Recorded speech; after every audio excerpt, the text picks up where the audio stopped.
Okay, so this week I'm going to pretty much do the homework for you, but I'm going to ask that you go ahead and do it yourself as well and not just copy the answers from the video, which you certainly could do, and I understand that.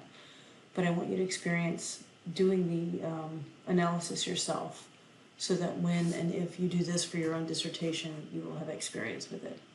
So first we're going to use a standardized scores data set and perform a correlation among the variables age, math score, and spatial reasoning, and do it in that order. And then we're going to use it to fill in this already created APA table, and I have yes, yes, yes, and that's where I want you to put the corresponding correlations, because math score and math score here would be a perfect correlation with itself, so we're going to leave that blank. Alright, so let's do that. So the first thing we're going to do is go to Analyze, come down to Correlate, and go across to Bivariate. I've already done it, let's do it again. Age, math score, spatial reasoning. Everything's checked that we need it to be checked. I've already done it once. I'm going to go ahead and right click here, copy it, go back to my document, and I'm going to paste it here. Okay, delete so you can see it all. Alright, so my age with my math score. So age with math score, I'm going to double click this yes, I'm going to put negative 0.004. Okay, and I can see that it wasn't significant because it was not flagged with 2 stars or with a 1 star for 0.05. Okay, so let's see age and spatial reasoning. So age and spatial reasoning is negative 0.191. So I go negative 0.191. Usually I go to 2 decimal places, but here I'm just going to be consistent with what we see. And here we see math score with math score would be here. We don't care about that. We do math score with spatial reasoning, which is negative 0.307. Negative 0.307, and I can do star star to show that it was significant.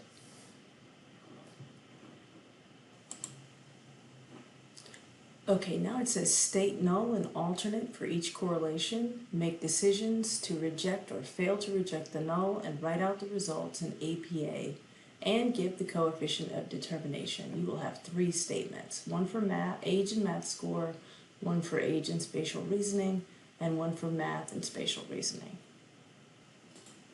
Okay, so I did that quickly without having to show you me painfully typing each one of these out. So the null, there is no relationship between age and math score.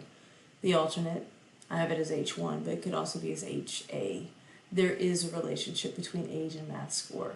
And so we found that since this was not significant, we're going to say there is not a significant relationship between age and math score, R of 98, because you can see that we had 100 as our sample size and we have to take away 2, is equal to negative 0.004, P is equal to 0.972, R squared, I square this value, 0.004, and I get 0.001 for my R squared. Again, I say there's no relationship between age and spatial reasoning, and then I say there is a relationship between age and spatial reasoning. And then I say there is not a significant relationship between age and spatial reasoning. R of 98 is equal to negative 0.191. P is equal to 0.057. R squared is equal to 0.036. And then again, I do it for this last one. And that is essentially how you do correlation. That's it. It's very, very simple. Okay, now we get into simple linear regression, which can be a little bit more complicated. Okay, so the first thing it asked me to do is regress spatial reasoning on math score. So put spatial reasoning as the dependent variable and math score as the independent variable. And then it says state the null and alternate in words and paste the residual plot and state whether it meets or doesn't meet assumptions. Okay, so we're going to pull up the data set. I'm going to go Analyze, Regression, Linear. And I'm going to go ahead and perform, reset it, go ahead and perform the whole thing, and then we'll go piece by piece with what I'm asking for. So we want to see if math score predicts spatial reasoning. So spatial reasoning is my dependent variable and math score is my independent variable. We're going to click statistics. We're going to ask for descriptives. And we're going to go ahead and ask for confidence intervals. I'm going to say continue. And I'm going to click plots. And remember the crisscross. We have z predicted, and it was the x, and z residual is the y. We're also going to ask for normal probability plot. I'm going to say continue. We're going to go to save, and we're going to ask for cooks. And we're going to say continue. And then we're going to go to options, and everything is here. That's done. So we're good. We're just ready to go. We say OK. And we get an awful lot of output. Alright, so the first thing we see are our descriptive statistics. We can see that for spatial reasoning, they scored a 43, and for math score, the average score was 79. We can see the same correlation that we did just previously. We can see the variables entered and removed. We can see the model summary, which is our R and our R squared. We can see our ANOVA table, and this will tell us that yes, this prediction equation was significant. It was significant. And then we can look at the coefficients, and this is the y is equal to beta naught plus beta 1 square, or x rather. And we can see that our beta naught, our constant is 57, and our beta 1, our slope, is negative 0.175. And these are our confidence intervals, and I'll show you how to read that. And then we have the residual statistics. And we can see the only ones we really care about right here are the standard residual. We want to make sure that's plus or minus negative 3, and we're within that because our minimum is not negative 3, it's less than that. And our maximum is not positive 3, it's less than that. So we're within those boundaries. We'll see that visually in just a second. And then we can look at our PP plot and see, you know, we'll call that normal and keep on trucking. And then here is our scatter plot of the residuals, and we can see that we're within 2 and negative 3 here, and we're within 3 and negative 2 really, so we're well within our boundaries for the residual plot. Alright, so the first thing I'd asked you to do was to state the null and the alternate. Okay, let me pause that while I type it in. Okay, the null is that math score is not a predictor of spatial reasoning, and our alternate is that math score is a predictor of spatial reasoning. Now I'm going to paste the residual plot. So let me go back to the output, come down here, I'm going to right click that, copy it, go to the document, and I'm going to paste it. And I'm going to say the residuals are within plus minus 3 along the x and y axes. Okay, so that's done. Null and alternate and the residual. So we met the assumptions. Now it says tell me about Cook's D and the standardized residuals. Use your highlighter in the table. So let's go and find that table. That's here. I'm going to copy it. I'm going to paste it right here. Let me just bring this whole thing down so we're looking everything on the same page.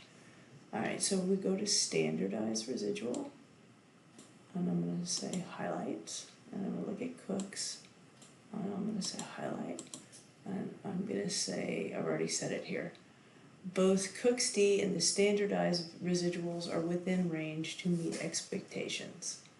Okay, I've said that here, I'll go ahead and highlight that for you. Now it says, tell me if the regression is significant. Well, I know that it is, so I'm going to leave that there, but I'm going to paste all the tables that we need. So let's go back to the output. What we need now, we don't really need the descriptives. What we need is we need the model summary. I'm going to hold down Shift, I'm going to click ANOVA, and we need this guy. So we need these 3 tables. I'm going to say right click and copy. I'll go back to my document. Oh, I keep doing that. Go back to my document, and I'm going to paste all of these. We've lost a little bit on this thing. Let me move it to layout, and I'm going to do landscape. landscape so we can see everything, and that's fine. So tell me if the regression is significant. We know that it is because I've already said that. I'm going to highlight this because we know that the regression, the overall, the omnibus test is significant, and we only had one predictor, which is math score. So state the conclusion. Do we reject or fail to reject the null? Okay, so now we can see that we have a significant regression equation, and because of that, we will reject the null hypothesis that math score does not predict spatial reasoning, and say that yes, math score does predict spatial reasoning. And I'm going to pause it. So here I say the results of the regression are significant. Math score significantly predicts spatial reasoning. F of 198 is equal to 10. I could have said 10.2, that's fine. Is P is less than 0.01, R squared is equal to 0.095. And I got the R squared from here. Okay, now I want to just say a little bit more about the predictor.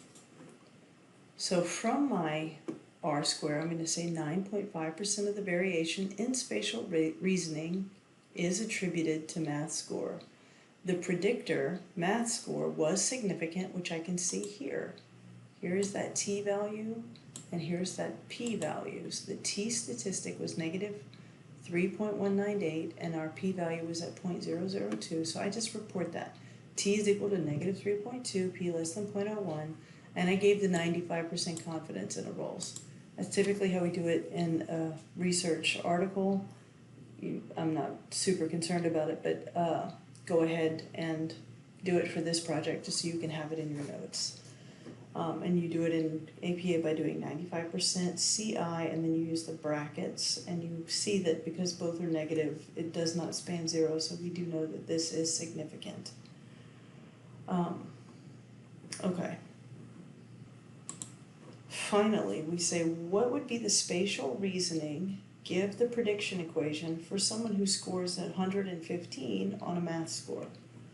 All right, so we need to look at the y hat is equal to beta naught plus beta 1 x. Okay, so I've added in the regression equation. I'm going to go ahead and let me just get this all on one page because this is a little bit of algebra we have to do here. So what would be the spatial reasoning, or give the prediction equation for someone who scores 115 on the math score? So beta naught plus beta 1 times x is equal to y hat. So here, let me bring this down. Let me take this equation and move this down.